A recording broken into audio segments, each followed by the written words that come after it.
बिटर गावातील पोरं लय उडाण टप्पू. कामधंदा सोडून नुसती लफडं करत फिरायची. गावात कुठली चांगली व नवीन पोरगी दिसली की ही टुकार पोरं अख्खा गाव व वाड्या वस्त्या तुडवून काढत होती पोरीची माहिती काढायला. कुणाची लफडी जुळायची तर कुणाला बेदम मार खायला लागायचा. पण गावातली सगळी पोरं सारखी नव्हती. काही पोरं जय बजरंग तालमीतील पोरं रोज पहाटे 5 वाजता उठून व्यायाम करायची. व्यायाम झाल्यानंतर परत पोहायला जायची आणि पोहल्यानंतर सकास खुराक घ्यायची. तालमीतल्या पोरांचे शरीर बजरंगबलीसारखे दणकट आणि पिळदार झाले होते. गावातला कामचुकार काडी पैलवान नाग्या रोज उठून व्यायाम करायचा आणि कुस्तीचा सराव करायचा त्याच्या जीवावर येत होतं. नाग्याच्या स्वप्नात रोज नवनवीन हिरोईन यायच्या आणि रात्रभर नाग्या त्यांच्या स्वप्नात रंगून जायचा आणि सकाळी त्याला उठू वाटत नसायचं. म्हणून त्याच्या बानं नाग्याला तालमीत लावलं होतं. रोजच्याप्रमाणे पोरं आज पण व्यायाम करून खंडू पाटलाच्या विहिरीवर पोहायला गेले होते. सगळ्यांनी विहिरीमध्ये उड्या मारल्या होत्या. पाणी गार असल्यामुळं उडी मारावी का नाही या विचारातच नाग्या होता. तितक्यात त्याला एक सुंदर मुलगी खांद्यावर सॅक लटकवून विहिरीजवळच्या पायवाट्याने येताना दिसली. कोवळ्या उन्हात तिचा सुंदर गोरा चेहरा सुवर्णासारखा चमकत होता व आणखीनच उठून दिसत होता. गुलाबी रंगाचा अंगाला टाईट फिट पंजाबी ड्रेस तिचा. नाग्या तिचं अप्रतिम सौंदर्य न्याहाळतच होता. तितक्यात राग्यानं नाग्याला एक शिवी हासडली आणि म्हणाला, "ए कवा येतोय र? आमचं पवायचं झाल्यावर येतो का?" नाग्याला राग्याचा खूप राग आला. जर त्या मुलीनं शिवी ऐकली असेल तर असल्या गहिराती मित्रांसोबत राहतो म्हणून मला देखील गहिराती समजलं तर, असं त्याच्या मनाला उगाचच वाटून गेलं. ती मुलगी आता दूर गेली होती. नाग्यानं गार पाण्यामुळं अंग चोरूनच विहिरीत उडी मारली. सगळी पोरं पाण्यात शिवणा पाण्याचा खेळ खेळत होते. तेवढ्यात बाहेरगावी शिकायला असलेला खंडू पाटलाचा बाळ्या आला. तो खूपच गुंड प्रवृत्तीचा होता. धिप्पाड देहयष्टीचा. बाळ्या तिघा चौघांना एक सकट सहजच लोळवीत असा होता. त्यानं विहिरीत डोकावून पाहिलं आणि चिडून म्हणाला, "तुमच्या बापाची हिर हाय का र? निघा लवकर बाहेर, नाहीतर एका एकाला चांगला सटकून काढीन." पोरं चिडली होती, पण काय करणार, विहीर तर त्या बाळ्याचीच होती ना. चालता चालता राग्या म्हणाला, "अरे हे बाळ्या तालुक्याला शिकायला होतं. ते नव्हतं तर कसं निवांत वाटत होतं. उगाच ब्यात गावात आले राव." तेवढ्यात बंड्या म्हणाला, "अरे ते 5-6 वर्ष झालं कॉलेजात एकाच वर्गात आहे. ते पास व्हायना म्हणून कॉलेज सोडून आलंय वापस." पोरांच्या बाळ्याविषयी गप्पा चालू होत्या, पण नाग्या मात्र सकाळी पाहिलेल्या त्या पोरीच्याच विचारत होता. नाग्या आता त्या पोरीसाठी पाक येडा झाला होता. नाग्या घरी जेवण करत होता, पण त्याचं लक्ष जेवणात नव्हतं. इतकी सुंदर मुलगी त्यानं यापूर्वी गावात पाहिली नव्हती. ती गावातली तर नक्कीच नव्हती, कारण गावातल्या सगळ्या मुली त्याला माहीत होत्या. ती कुणाच्या इथे पाहुणे आलेली असेल याचा विचार करत नाग्या जेवत होता. तेवढ्यात त्याची आई म्हणाली, "अरे भाकर वाढू का?" नाग्याचं लक्षच नव्हतं. त्याने नकळतपणे मान हलवली. नाग्याच्या आईनं भाकर वाढली. थोड्या वेळानं नाग्या भानावर आला. आणखीन एक भाकर ताटात बघून तो आईवरच चिडला आणि म्हणाला, "ए आये, भाकर कशाला वाढलीस ग?" त्यावर नाग्याची आई म्हणाली, "मुडद्या, तूच वाढ म्हणलास की आत्ता." तेव्हा नाग्याच्या लक्षात आलं, आपलं मन थाऱ्यावर नाही. त्या मुलीनं आपल्यावर नक्कीच मोहिनी घातली आहे. कॉलेज सुटायला वेळ झाली होती. वयात आलेली पोरं आणि काही वय सरलं तरी लग्न न झालेली पोरं चावडीवर पोरींवर लाईन मारण्यासाठी थांबली होती. नाग्याच्या आईनं चिरगुटात भाकर बांधून दिली आणि ती नाग्याला म्हणाली, "एवढी भाकरी तुझ्या बापाला रानात नेऊन दे." नाग्याला रानात जाण्याचा कंटाळा आला होता. एवढ्या लांब आणखी तंगडतोड करत जायचं होतं. त्याने नाईलाजाने चिरगुटात बांधलेली भाकरी घेतली आणि तो चावडीजवळ आला. कॉलेज सुटलेलंच होतं. तितक्यात त्याला ती दिसली. तिच्याबरोबर खपालेच्या वस्तीवरील आणखीन 2 जणी होत्या.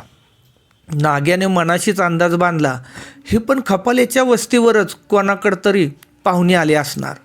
त्या तिघीही रानाच्या वाटेनेच निघाल्या. नाग्याला पण तिकडंच जायचं होतं.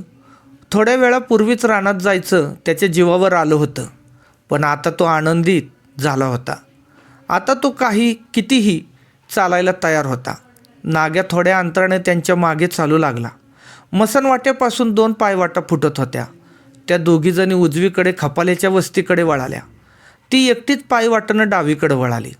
आता ती आणि तिच्या मागे नाग्या आणि पायवाटेच्या दोन्ही बाजूने डोक्याच्या वर गेलेल्या ऊसाची शेती होती. 10-12 पावलाचं अंतर ठेवून नाग्या तिचं पाठमोरं सौंदर्याने हाळत चालत होता. तिचा रेखीव बांधा पाहून नाग्या वेडा होत होता. देवानं अप्रतिम सौंदर्य तिला बहाल केलं होतं. तिचे लांबसडक काळेशार मुलायम रेशमी केस मंद वाऱ्याच्या झुळकेने अलगद उडत होते. तिची डौलदार चाल पाहून नाग्याचं काळीज खल्लास होत होतं.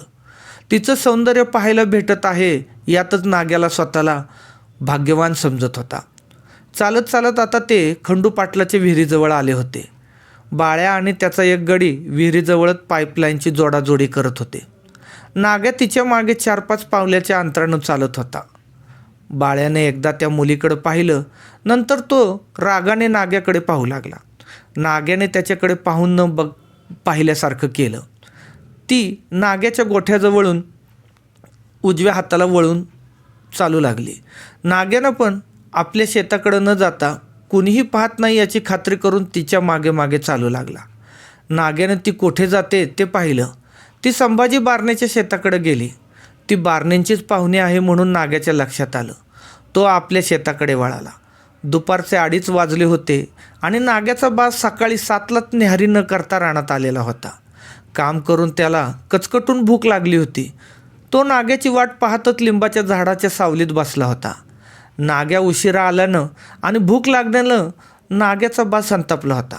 नाग्या दिसतात नाग्याला 2-4 शिव्या हसडून तो म्हणाला, काम नगं वाटतं, नुसतं फिराय पाहिजे. भाकरसुद्धा टायमावर आणत नाही ती. नाग्याचं बापाकडं लक्षच नव्हतं. त्याचा बाप त्याला शिव्या झाडत होता आणि नाग्या मनात तिचाच जप करत होता. बापाकडं दुर्लक्ष करून नाग्या गावाकडं निघाला. चावडीवर बबल्या आणि संज्या बसले होते. ते बळबळत नाग्याला मधमाशांचे मोहळ झाडायला घेऊन गेले. त्यांनी भरपूर मोहळं झाडली. पोट भरून मध खाऊन 2 किटल्या मध भरून आणला. शेवट मोहळ झाडायच्या वेळेला घात झाला. नाग्याच्या नाकाला एक माशी चावली. नाग्याचं नाक सुजून चांगलं टप्पोरं झालं. आता त्याला नाकावरील सूज कमी होईपर्यंत म्हणजेच किमान 2 दिवस तरी तिला पाहता येणार नव्हतं. असं सुजलेलं नाक घेऊन तिच्या पुढे जाता येणार नव्हतं. 2 दिवस तिला न पाहिल्यामुळे त्याच्या जीवाची खूप तगमग झाली होती. नाग्यानं त्या 2 दिवसात एवढी माहिती मिळवली की त्या पोरीचं नाव सविता होतं व ती संभाजी बारणेंचीच पाहुणी आहे. 3ऱ्या दिवशी त्यानं सकाळी उठल्या उठल्या आरशात पाहिलं. नाकावरील सूज बऱ्यापैकी कमी झाली होती. आता नाकावरील सूज ओळखूही येत नव्हती. त्यानं पटकरनं आवरला आणि तो तडक तिच्या येण्याच्या वाटेला खंडू पाटल्याच्या विहिरीकडं आला. तिथं त्याला बाळ्या उसाला पाणी देत असलेला दिसला. त्याला पाहून नाग्या एका झाडाच्या मागे लपला. बाळ्या उसाला पाणी देत विहिरीजवळूनच बराच लांब गेला. नाग्या विहिरीच्या थारोळ्यावर उभा राहून बाळ्याची नजर चुकवून तिच्या वाटेकडे पाहू लागला. तेवढ्यात त्याला ती येताना दिसली. नाग्याच्या मनात आनंदाच्या उकळ्या फुटत होत्या. 2 दिवसानंतर आज त्याला ते दैवी सौंदर्य पाहायला मिळणार होतं. तो तसाच पाणी पिण्याच्या बहाण्याने विहिरीमध्ये उतरला. ती दिसेल अशा बेतानं तो विहिरीच्या 2ऱ्या पायरीवर उभा राहिला. पण बराच वेळ झाला तरी ती काही येईना. अंदाजानुसार आत्तापर्यंत ती यायला हवी होती. नाग्या विहिरीच्या बाहेर आला. तो त्या वाटेकडे पाहू लागला पण ती काही दिसली नाही. अचानक ती कशी गायब झाली याचा विचार करत नाग्या तिचा मागोवा घेत होता. तेवढ्यात त्याला ऊसातून कसला तरी आवाज येतोय आणि ऊस हालताना दिसला. तिच्यासोबत काही बरं वाईट तर झालं नसेल ना असा विचार मनात येऊन नाग्या ऊसाच्या दिशेने पळाला. नाग्या ऊस बाजूला सारीत पुढे जाऊ लागला. तितक्यात त्याला हसण्याचा आवाज ऐकू आला. तो आवाजाच्या दिशेनं हळूहळू गेला. पाहतो तर काय, जिच्यासाठी तो पागल झाला होता ती बाळ्याच्या मिठीत विसावली होती आणि त्यांचे नको ते चाळे चालू होते.